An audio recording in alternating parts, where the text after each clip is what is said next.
Niranjan, Yeah. thank you so much. Welcome to JarXchange. Thank you so much for having me. Can I call you Nemo? Yeah, that's my nickname. So So, welcome back to India. thank you. Jet lagged. Yeah, kind of jet lagged. Thank you for giving us the time when you were back just yesterday. Yeah, came back yesterday. Tell us about Norway. I mean, Norway was beautiful. I was there for a competition. I finished off with like 4 golds, a silver, and 2 bronze, edging towards the Paralympic qualification. So that's on a good note. Enjoyed little bit of snow there, and now back to Bangalore. You didn't mention the 100 tally complete now. I did mention the. I did cross the 100 medals representing India. That's been a great milestone. It's taken over 10, 11 years now, and it's been a great journey. I just heard that you admire Rahul Dravid.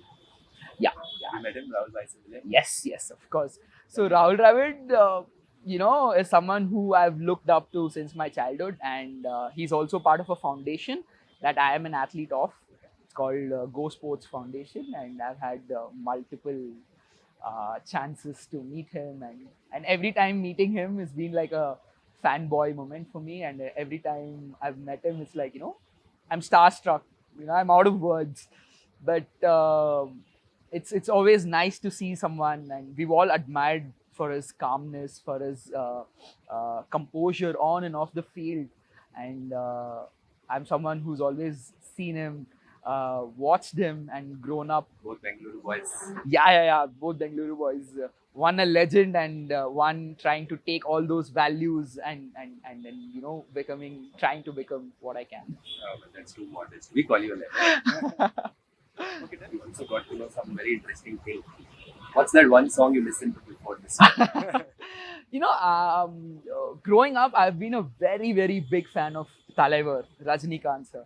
And, I love listening to his songs before going to a competition. Of course, even now I do that. The song that I've hooked up to now is Hukum. From his new movie from Jailer, and that's been the song that I've been listening ever since it came out. It's been different songs of him over the years, but I'm this one die-hard South fan of Rajinikanth sir, and it kind of like gives me a feel of a boost just before the race, and yeah, being from South India, this that. Have you met him? I've not met him. That's sadly I've not met him yet. But I want to meet him. I want to have that even a minute of meeting with a Talaivar is going to be a dream come true for me. And tell us about how did it feel when you met the Prime Minister of India? That was like a surreal feeling for me. Meeting the Honorable Prime Minister. Kya baat hai? I met him twice. So I had an opportunity to meet our Honorable Prime Minister twice. पहली बार हुआ था 2021 में after the Paralympic Games, where he hosted all the contingent of the Paralympic Games. और I still fairly remember where I was sitting next to an empty chair, and मुझे पता नहीं था कि our Prime Minister is going to sit next to us. I thought there's going to be another athlete who's probably going to be late and who's going to come there. And when the Prime Minister entered and when he sat next to me, I was out of words. I was like, okay, this isn't normal. And we had a brief conversation about how the Paralympics went. As it was my first Paralympic Games, I even mentioned it to him, saying that, I couldn't win a medal this time. And he said, you represent 140 crore people, and that's a big thing. Not everybody gets a chance or that pride to represent the entire country. So you are already a winner when you represent all of us at the Paralympic Games. And that was like a big goosebump moment for me. And the second time, when I met him, I got to present a cap to him, which is a very special cap because with that cap, I had broken a 15-year-old Asian record. And when I went on stage and presented it to our PM, he was so excited and he asked me, what is this about? And I told him, sir, I had broken a 15-year-old Asian record and I'm presenting that special cap to you. So those two moments are like, I think, a few moments that I'll take it to my grave. you know, You don't a miss the very. I mean, I don't miss the cap because I've given it to a person that's been so worthy and someone who I've looked up to as a leader when he represents the country, and someone who's put our country on the top spot. Last fanboy wala question. So, who do you want to be? We spoke about Rajinikanth, but otherwise. I mean, I want to take a few qualities from everybody that I look up to, but Let's talk about it. so I when I say Rajnikant sir or when I say Talaivar, I wanna have that swag that he's at, and you know, the way how he's built himself to become a superstar of not just India. You know, he's been seen all over the world. I wanna take that quality of his swag. When it comes to Rahul Dravid, I want to have that calm and composure too. I just want to go through him in a day and see how he can keep himself so calm and composed, even being, you know, he's led the team, he's been a wicket keeper of India, he's been the coach of India, and still you rarely see him lose his temper, and that is something, that quality that I want to take. But at the end of the day, you know, I want to be the first Niranjan Mukundan. You know, I want people to remember me as myself, and not for just the things that I do. And I think if I can inspire one person by being myself, that would make my day. 100% more than one is going to happen. It's already happening. Tell me day in life of an athlete at this level. For me, I thought it's a very boring life. it's not boring. I mean, though our social circle sometimes becomes a little less, we'll have to sacrifice that because, you know, you're representing your country at the highest level. You know, you wake up mostly very early in the morning, where for most of them it's you know, midnight. I wake up very early in the morning, probably at around 5:15, and my day starts at around 5:30. I have a very good swim session until 8:30, and then I have a short break. Then, you know, my SNC starts, strength and conditioning, gym work, and then another short break. And then sometimes we have these mind training classes, because mental health is very important when you are at that highest level. So we have So is there a meditation. constant feature, the mental health? Absolutely, absolutely. I mean, it's before it used to be a choice, Okay. but now it's become a part and parcel of your career, because as much as you take care of your physical health, your mental health also plays equal, or in my case, I would say it plays more important role in a sport, not just in a sport, but any career or any path that you choose. And I firmly believe that mental health should be given more importance and should be taken care of, when you look at it from that perspective. So that's again given a lot of importance, and sometimes, you know, you have those mind training classes, you have meditating classes which calms you down, which you know, gives you a little more of things that you can control, that are in your hands, and to leave out things that are not in your hands. And again, another good 2.5-3 hours of evening swimming. So 5-6 hours goes in the water, and the rest is, again, it's either sleep, because you need sleep. You don't feel like doing anything else after a long session of training. So that's pretty much been my day for the last 10-12 years now. Tell me about the biggest loss. That loss that hurt you the most. I mean, see, as an athlete, you have to take care of your losses as you enjoy your wins, and you have to balance both. And for me, my journey has never been a cakewalk, has never been an easy one. I've seen a lot of losses than what I've seen as a victory or winning medals. Though they call me the golden machine of India, they call me the medal machine of India. It's not been an easy path. Uh, to recall a few, you know, the recent one. Number one, which was the gut-wrenching loss.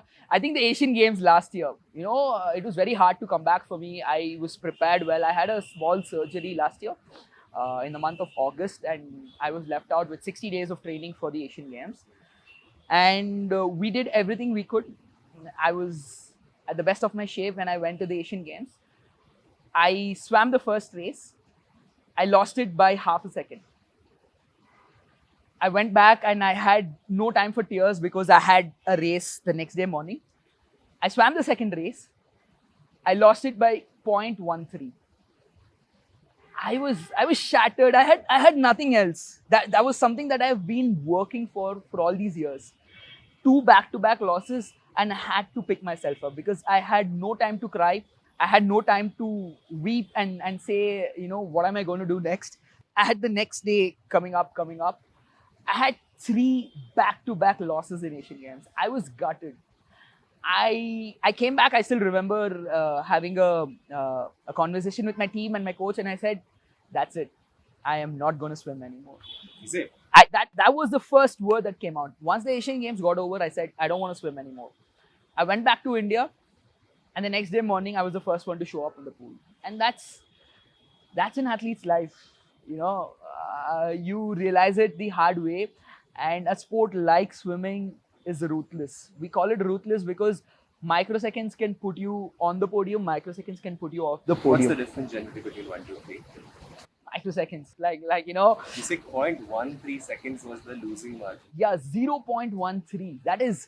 That's kind of like when you blink your eyes, you might take so much, or probably your heartbeat takes so much, and that's the margin. And it's the margin of error is so less. That can put you on podium, that can put you off podium. So, that's how the sport is. You've taken up a sport which is ruthless, and you got to accept it. As we speak, how much time is it that trials me behind the Paralympic qualification? It's 0.50. It's half a second that I'm trailing behind. That's going to give me a berth to the Paralympic Games. So as swimmers, You live in microseconds. yeah, you live in microseconds. You live between that. What happened after that? You were back in the pool next day. I was back in the pool next day, and How long before the next day? it was the next day itself. I came back to Bangalore, and I don't know what I spoke the other day to my team and to my coach. The next day, I was like, okay, what are we doing next? And because there wasn't much time to think of what has already happened, and what's happened is already happened, and I have to move on. There are bigger games coming up, and there are bigger things that's coming up. So I have to pick myself up. If I don't pick myself up first, then there's nobody else that's going to do it for me. How is the family support like that? I mean, family has been like a pillar of strength for me. If not for them, I would have not been here at all. And they've gone against all odds. They've gone against all the social stigma. They've gone against all the societal pressure that they have had. Because me being a kid, me being a differently abled kid, I wouldn't have processed so much that they had to undergo when they initially enrolled me into swimming, when they initially thought that there could be an avenue that could open up to me in the future. But they took that risk, and I'm very grateful that, they've always been there. They've always pampered me. They've spoiled me in a good way, but they've always been there. What is it that you are still left to accomplish? I would always say it's still the start. People say you won 100 medals, you've represented the country at the Paralympic Games, you won an Asian Games medal, but I still feel that there's a lot more. It's just a start.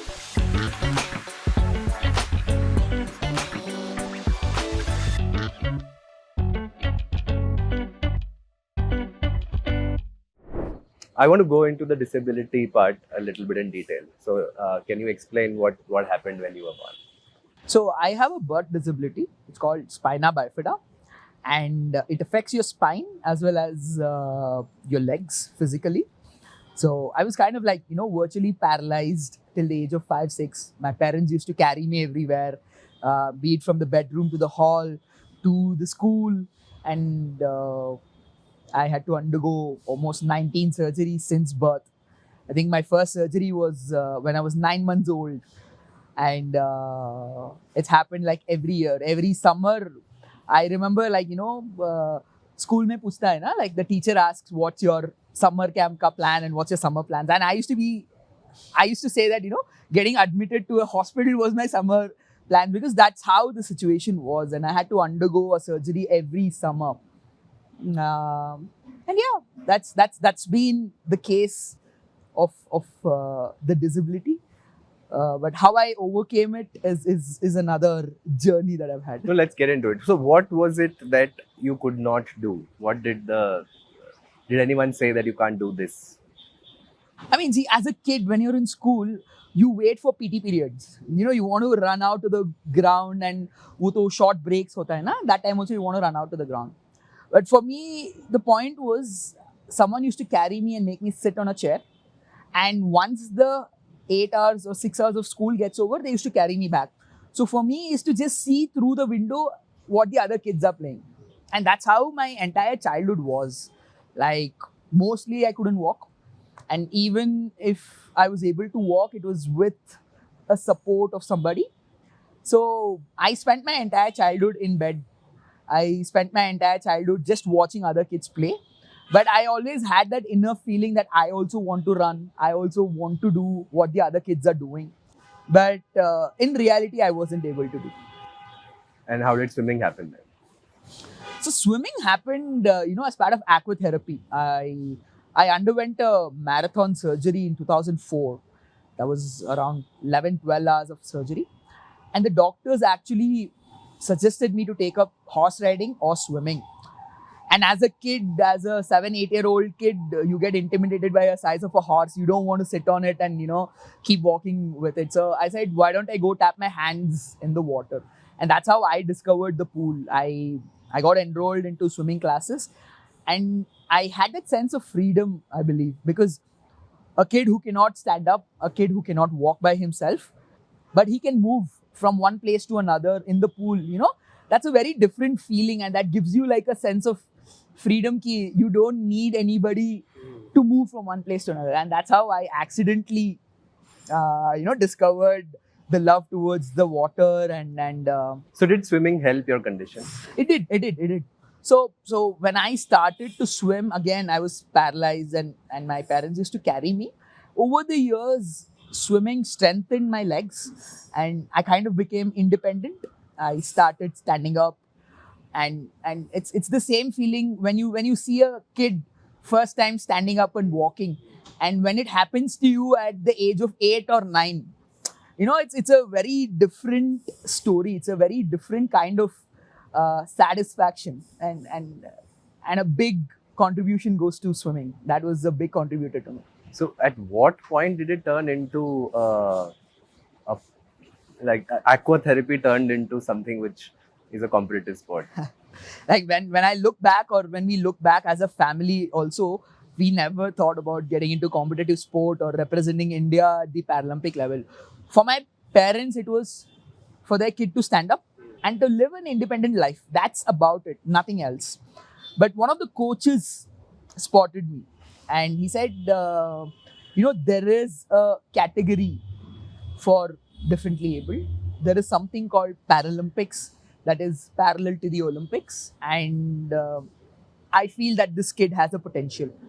For us, it was overwhelming, and also for us, it was a big surprise because it was just to lead a normal life. And the number of surgeries that I had undergone by the age of 8 was so much that we didn't even think of anything else. We as a family and my parents wanted me to stand up and be independent.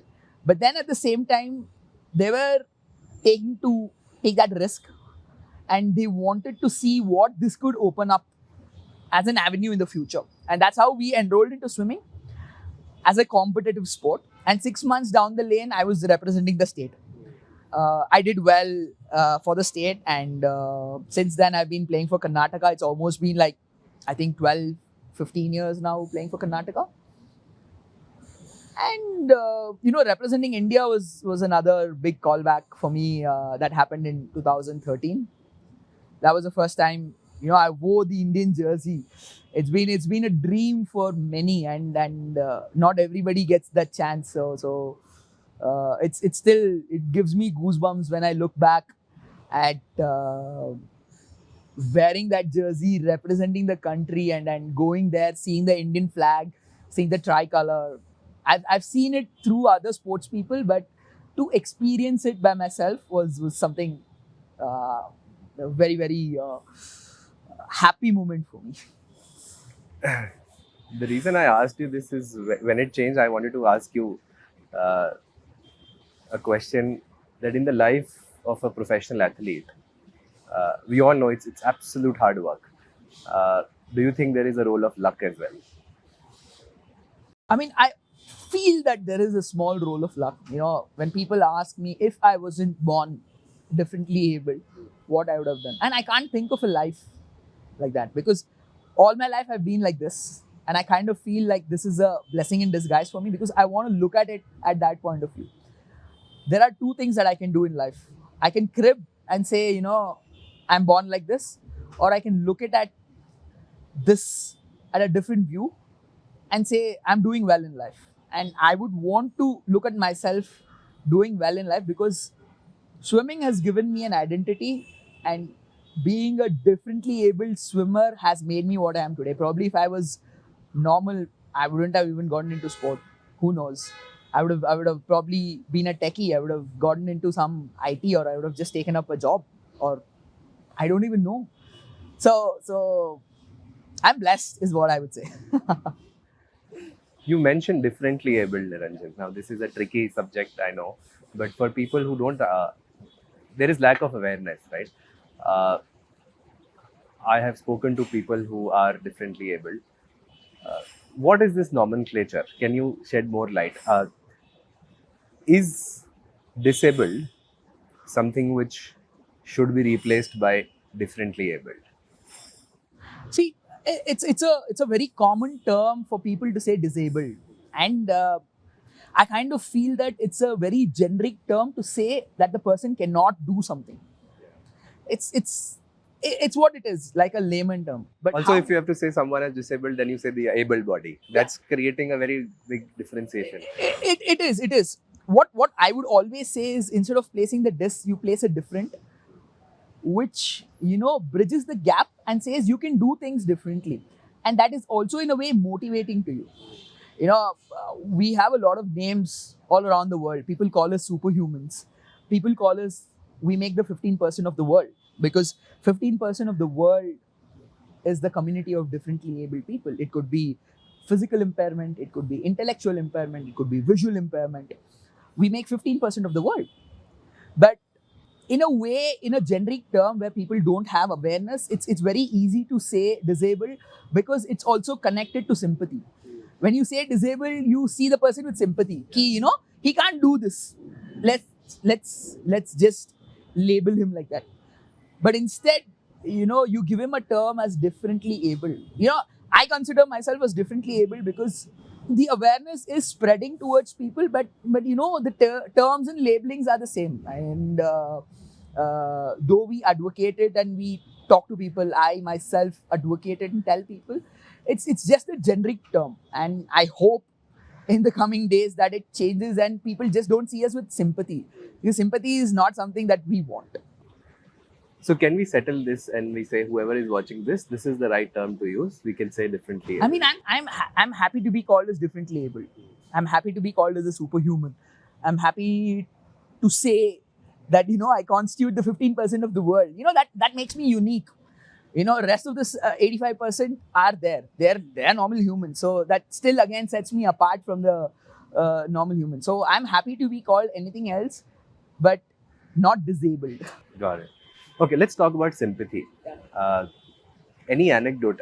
I have interacted with a lot of people in this space, and I've interacted with a lot of visually impaired friends of mine, and they say that when someone meets them, they have to, crack a joke and free up the air and make because everyone looks at them with the eye of sympathy.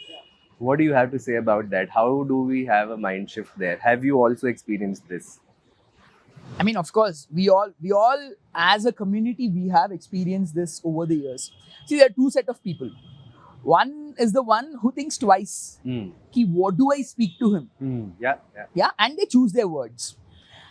And there's another set of people who say things, but it's not the wrong in their mind. Yeah, intent is right. Intent is right, but the way they put it out is, is like having a normal conversation. And for some people, they might take it offensively. They might be like, "Arey, why do you say this?" I would say a lot of people say when I initially started my career, people thought being a differently able, I wouldn't make a life in sports. People said, "Why are you torturing him?" Those were the exact words. There was a lot of to my parents. Why are you torturing him? He's a 8-year-old kid, 10-year-old kid. You taking him early morning to swimming, put him into a special school, get him a desk job. Those are the words that I listened to while growing up. But then I had a pillar of strength at home. As I said, when they had to be deaf ears, they were deaf ears towards what the society said. And they said, if you want to do something, we are standing by your side. And that's made me what I am today. And that's why I'm so grateful to my parents, my family, and the close-knitted ones to make me where I am. Because if it wasn't for them, I don't think I would have come so far. Because I could have succumbed to societal pressures. I could have, not taken up this seriously because of the words that came out of other people. Because, as a kid, you do take things seriously. You don't have that maturity when people say you can't do this. You also feel that you can't do this at a point of time unless, you try it out. So, you do go through that phase, but it's just that you should realize that it's a passing cloud. So you still get that air of sympathy, Niranjan? No, now I don't. The funny part is, over the years, what I find as an accomplishment is, people 10 years, 12 years ago who used to tell my parents, you don't do this, call up my parents, find my contact and say, "Arey, I saw your son in the news channel. I saw your son in the TV. I saw your son next to the Prime Minister. It's so good that we have known you over the years." Winning medals and winning laurels for the country is obviously on top priority. But this kind of gives me like an accomplishment. And when I see that smile on my parents' face, this person called me. We had a call from that kind of feels like, I've accomplished something. Does this also somewhere make you a rebel? Because people used to say that you can't do this, you can't do any anecdote that you can share कि लोगों ने बोला आप ये नहीं कर सकते. So I still remember, I'm so fascinated by cars. Okay. Like I love driving cars. And my dad was trying to teach me a car, which is obviously getting difficult for me for the obvious reasons of the clutch, brake and acceleration. And मुझे पता था कि one of the neighbors said, "Oh, you shouldn't be teaching him. It's dangerous for him as well as for people around him." Karke. And I just turned 18, 19 then. And I said, "Papa, whatever happens, I am going to drive this car. Jo kuch bhi bol. Whatever people say, I will drive this car." I learned it in 3 months. I went to the RTO and he saw me walking and said, "No, I don't think I can give you a license because you have a disability." I challenged him that day. I told him, "You don't give me a license, I'm okay with it. You sit with me. I'm taking you for a ride. Okay? You decide how good it is, how bad it is." And I took him for a ride. I got him back and he was so surprised and he said, "Most of the guys who are normal can't do what you've done here." I thought to myself that, how much of a good or bad you do, people are just going to remember the bad thing about you. Nobody's going to remember what good you do. And I got a license which said, I can drive a special car that's been modified for me. But that day I kind of felt that, I've achieved something. I learned a normal car, though it was then modified and stuff. But I learned a normal car to shut people down thinking I can't do it. Tell me more.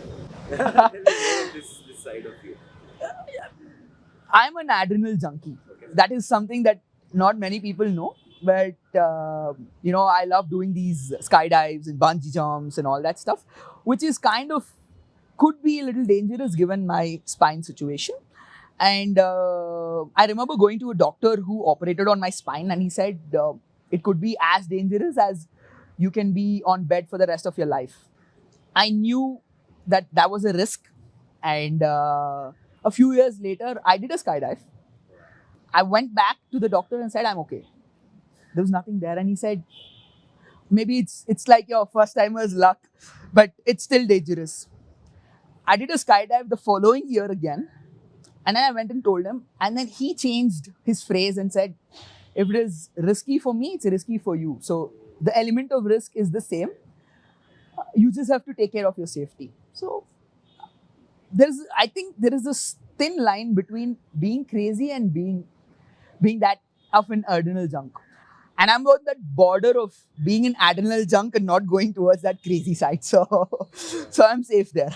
Tell me one thing, swimming helped you with your spine condition. Yeah. But training at that international level, has swimming become a source of injury ever? I mean, for any athlete, for that matter, injuries are like part and parcel of your life. Correct. But for me, having a condition, it was trained too hard, and then it is basically counterintuitive to your back condition. Rarely, but it has happened. Not. I wouldn't say that it's not happened. It has happened because sometimes overtraining also plays a very important role that you don't realize, but all of a sudden, you have an injury that you haven't anticipated or expected. That is also something that over the years you learn. Sometimes you learn it in the hard way where you miss out a competition and you are injured. And sometimes you learn it at the right point where you've taken the step and then I'm like, okay, boss, I think I'm going over the line with the training. I'll have to step back. So life there and now for you as an athlete today, there is a lot of social media. So you're very active also. So tell me about, do you get weird advices on your social media, bad advice, any incident that where people have said you should do this and that, or criticism or anything? How is life now as a recognized athlete? I mean, people are always opinionated. It could be positive or negative, but people always have a say. Some people are very supportive and say, they've followed my journey. Some people are there who say, they don't know what's happening. They're never in my shoes, but then they're like, oh, if you've had a surgery, if you've had an injury, you shouldn't have taken part, or you shouldn't have, represented, not knowing the factors and not knowing what I've undergone to come up to this level. Initially, I used to get very furious and aggressive. They don't even know what I'm going through. But then over the years, I learned that there are a set of people who admire you and they want to see you where you are and what you do. And there are a set of people who want to just comment on you. He's doing something, let's put our comment on it. Let it be good or bad. I remember, pulling out of a very major event a few years ago.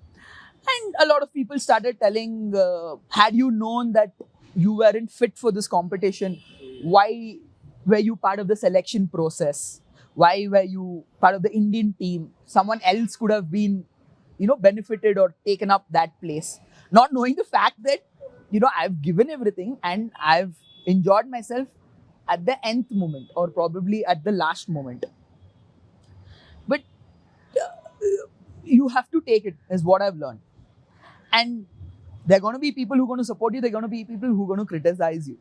So you just have to take it the way it comes. And I'm someone who loves social media. I do see the comments. I do see what people have to say about it. But I just take what I have to take. I looked at your feed. You have very less negative comments.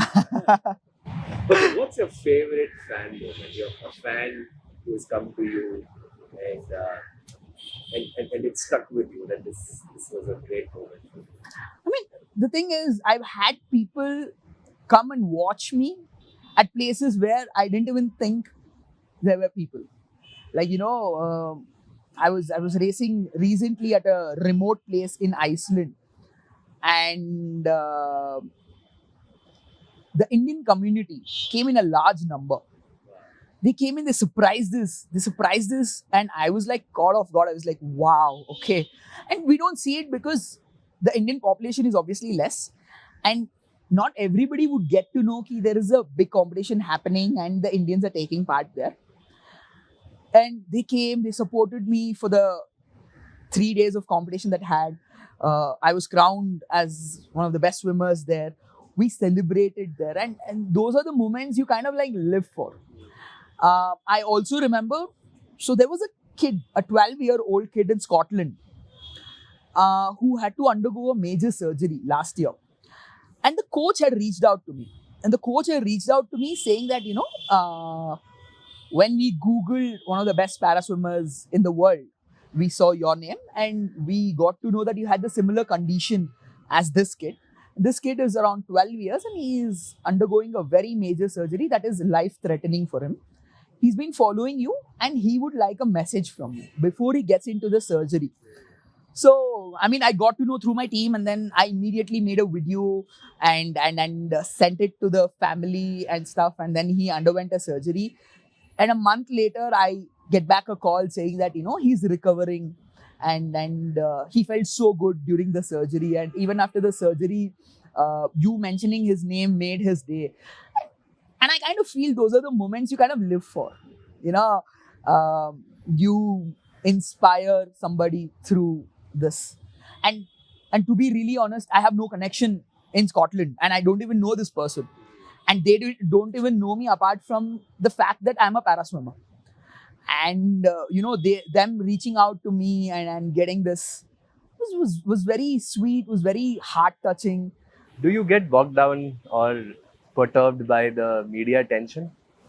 I kind of try to take it up neutrally because, there are things that are in your hands, there are things that are variable that are not in your hands. So I know I asked you about the Paris Olympics, but there are so many things being said about you will bring the gold. That's a lot of pressure for an athlete, right? I mean, it's always been there. As I told you, there are certain things that are in your hand, and there's always external pressure. Whether you perform well, whether you're going through a rough patch, there are people who look up to you. There are people who want to know what's happening. So I kind of take it like, in a neutral way to see what I can process. And there are things, again, that I can control by myself. And there are Do you read all the articles about you? Yeah, absolutely. I kind of read and see what it is and how it is. But I also, try to stay away from the negative comments or things that comes in that way. Niranjan, let's talk about money.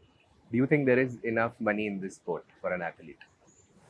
If I can talk from where it was to how it is today, I absolutely see a big shift. I can very proudly say even the government is giving par cash prizes to the differently able, that is with the able. So Is there a difference between what money is earned by Olympians and Paralympians? it used to be there a few years ago, probably a decade ago. Now it's all equal. We get the same prize money, we get the same cash rewards and stuff.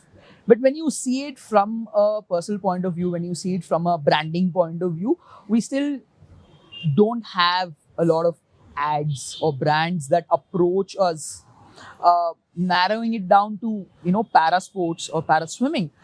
Not many people, consider us as the brand ambassadors of a particular brand or look at us in that heroic point of view. We still lag behind, but I hope it changes at least in the near future, because when you look at us at the global level and what we have achieved, and when I say we, it's not just me. Just look at the para community, the para athletes in large. We've had the most number of Paralympic medals for India. We've had a record-breaking world record holders. So all these stuff is not a easy journey that all of us have had, and everyone has a story to tell. And it gives us, I think, when we are recognized in such way, when we have made a brand ambassador, it also gives us more responsibility. It also gives us that sense of belongingness towards the community. And that is something that we're still lacking behind, but I hope it changes. Is that something an athlete looks forward to? Does that matter for an athlete at this level? Does that matter for you how much money you're making today? I mean, absolutely. Not just that I play for money, but it's going to help me to reinvest in the sport, because swimming is an expensive sport. I was coming to that. How is it an expensive sport to learn for a kid? I mean, to learn, no, but when you take it up competitively, from a layman's point of view, it's just, a cap, goggles, and a costume. But you know how much does a cap and a goggles cost, and do you know how many times you can wear the costume? So you can't wear the tech suits that you wear for more than 4 or 5 times. It loses its repelness. You can't wear the same cap and goggles. So there is a lot of investment that goes into it that people don't know. And coming to the money aspect, of course, you do need money for your future investment. When you look at it as an athlete's perspective, you get support, you do get some sponsorships, which is limited. The government is also trying to support you, which is again limited. And you do need a little bit of self-funding and self-backing up to put it back and make the better version of you. You might need it for training abroad, you might need it for taking part in competitions, you might need it for buying things, technologies and stuff that is needed for your sport. And in a way, it also makes you feel you belong to the community. But it's not the same now when you see that you've done well or you've done equally well as your counterparts, but still not being recognized as the other sports are. How do you see the infrastructure of swimming in India, right? From coaches to the pools and everything, and how is it compared to the other countries in the world? Or which country has the best infra? But let's talk about if someone is starting today. Is there enough sporting infra for swimming in India? I mean, absolutely. Even if you look at Bangalore, Bangalore is known as the swimming capital of India. You have swimmers all around the country who come and train in Bangalore. One of which is for the infrastructure, because we have one of the best pools, Olympic-sized pools in Bangalore. And in general as well, in India, we do have the infrastructure. But we're getting to the accessibility part right now. So as I was saying, we see the shift of how it was probably a decade ago to how it is now. We are also coming up with exclusive places and exclusive swimming places and other sporting training places just for the para athletes. But it's all in progress. Is the preparation same for you for every event? Is the preparation very similar to how able-bodied athletes, Olympics and Paralympics, is the preparation same? Is there a difference on world stage? How just walk us through it. I mean, to be really honest with you, Olympics and Paralympics is kind of the same. It's Paralympics, which means parallel to Olympics. And the only difference is probably a week or 10 days just to make the village a little more accessible. The competition is the same. The intense and the level of, the competitors and the aggression is probably the same or even more, because I've seen a lot of people be more aggressive in the para world, including me. So it's the same. It's the same pride. It's the same venue. Everything is the same. I mean, obviously, the training pattern differs because you have certain limitations, and the coaches, the team, everybody works on that limitations. But obviously, the training system is also different. Do you train differently for different competitions, different countries? No, it's probably the similar way that we take up each competition. But there are certain competitions that is important than the other ones. Like you have the Asian Games, you have the Commonwealth World Championship, and the Paralympics, which comes up on the top of the table. There are other events like the World Series, World Cups that comes up a little lower than this table, and there are other open championships and the other qualifying events and other cups that comes up. So the intensity of the training is more or less similar. I won't say it's the same. It's more or less similar. But I think the responsibility and the way you look at each competition has to be the same. In para swimming, there are always dark horses. You don't even know who's going to be your competition in the next event, because there's so many categories, there's so many disability categories that you expect a new person, a new competitor in every event that you swim. What does that mean? You don't know the competition, so you cannot study the competition before. So to give you an example, when it comes to the able body swimming, you have a set of swimmers who are the best, and more or less they're going to be there until they be there. But the same thing in para swimming, a new person can get classified, internationally classified. If he has the similar disability or same disability, he can get classified, and tomorrow he can be a competition to you. And all this while you would have studied only your previous competitors. Now a new guy comes up, so he's a new competition to you. And like that, it can be in any competition. So you don't know who's getting classified in the world right now. So I might have another 10 new people in the next competition I go to. So it's always like a dark horse. You always anticipate that, there's more competition and you have to be up for that combination. What's the value of money in your life now? Value of money that's been taught by my parents is to not waste it. Were you a rich kid while growing up? I come from a very, very conservative, humble family background. And as I always say it proudly, I am what I am and I've built myself. So it's the support of my parents and the passion and love towards the sport that's gotten me here. Tell me one misunderstood fact or a myth about this sport that you keep getting from people. That swimming is a very easy sport. Yeah, swimming is very easy sport. You get into the pool, you swim from this lap to that lap, you're done. People don't realize how much you have to put into it. And that's the only sport where people say don't breathe. Your coach says, saans mat le lo. and they only feel ki, hare yaar, it's very easy. And they also feel ki these microseconds, it's nothing. When I say I have to clock a microsecond, and a microsecond is making me trailing behind the Paralympic qualification, they're like, "Hare, asani se ho jayega." It's not that easy. If it is that easy, then we would have had so many people there. People only see it as like a recreational sport. What's your world ranking today? 8th. I rank 8th in the world. So I want to pop up into the top 5. That's been my dream. So the progress is going on. How does that work? If you win the Olympic medal, does that work? So it's basically on the time that you clock. So if I say I'm 8th, probably the top 7 and me will have just a second and 2 seconds of difference. But there's 7 seconds in that 1 or 2 seconds. 7 places. So you're saying 1 to 10 would be about a second or 2. Yeah. That's about it. And that's how it is. That's how swimming is. Tell me about the Asian record. What's the timing? You remember?